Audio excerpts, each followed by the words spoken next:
Well, welcome back to the Food Drink Chronicles. Today we're in EPCOT's Japan Pavilion, and we're going to be diving into a truly unforgettable dining experience at Takumi-Tei, where we'll be savoring exquisite Omakase meal from the artistry of sushi to the flavors of Japan's finest ingredients. This is a culinary journey you won't want to miss. Let's explore the elegance and traditions of Takumi-Tei together.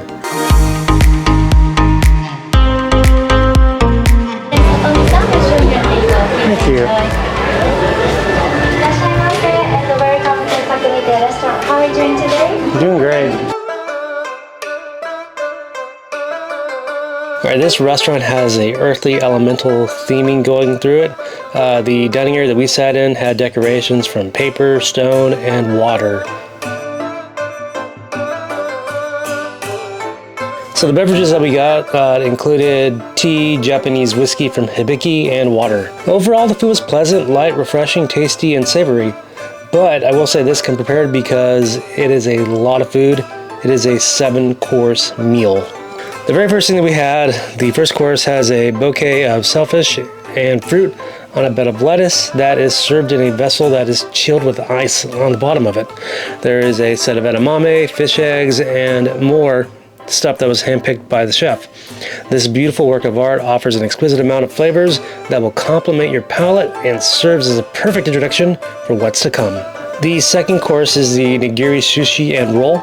Each piece is masterfully cut, cleaned, and served on a sticky rice.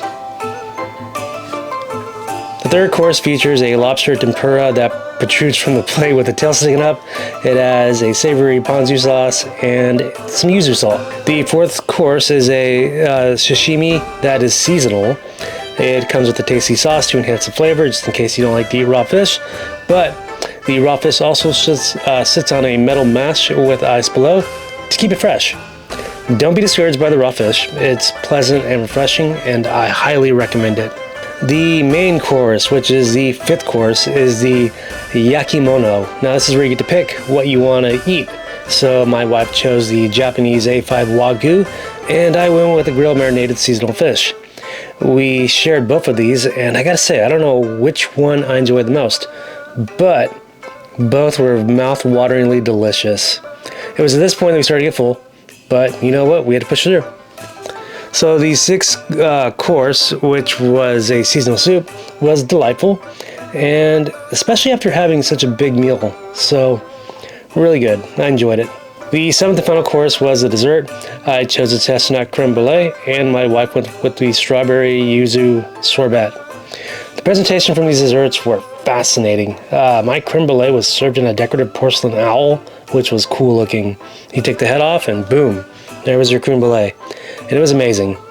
The plating on the sorbet was pretty cool too. So half of it had like a side of matcha that just covered that half of the plate, which was really cool to see. And while we were eating our desserts, our server came out and he actually did a tea ceremony for us. That was delightful, and I have to say it was a magical moment.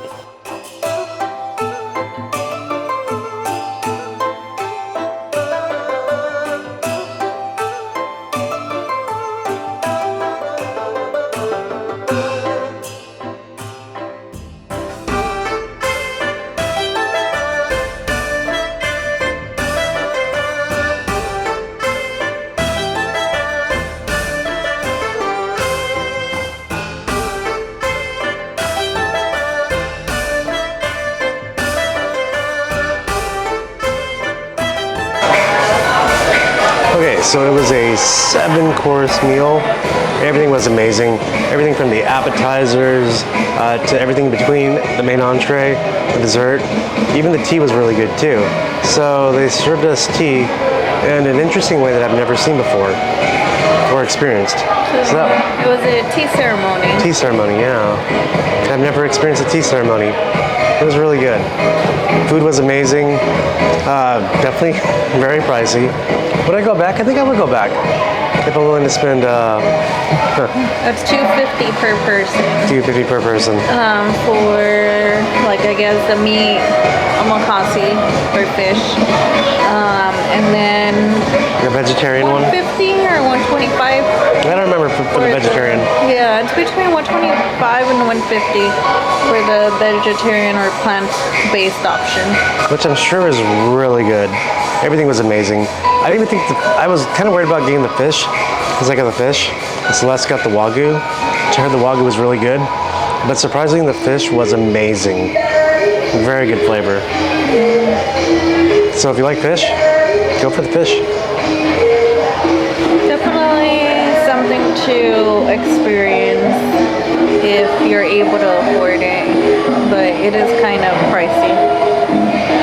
And you pay $100 if you want to cancel after the 48-hour mark. So just make sure you know that. Make sure you definitely want to go. But we ate at Garden Grill in the morning, and then we had Space 320 for lunch, and now we came here for the omakase. We were still able to do it, but man, it was hard. There's a lot of food, but really great. So again, can't recommend it enough. But we haven't been everywhere, but it's on our list.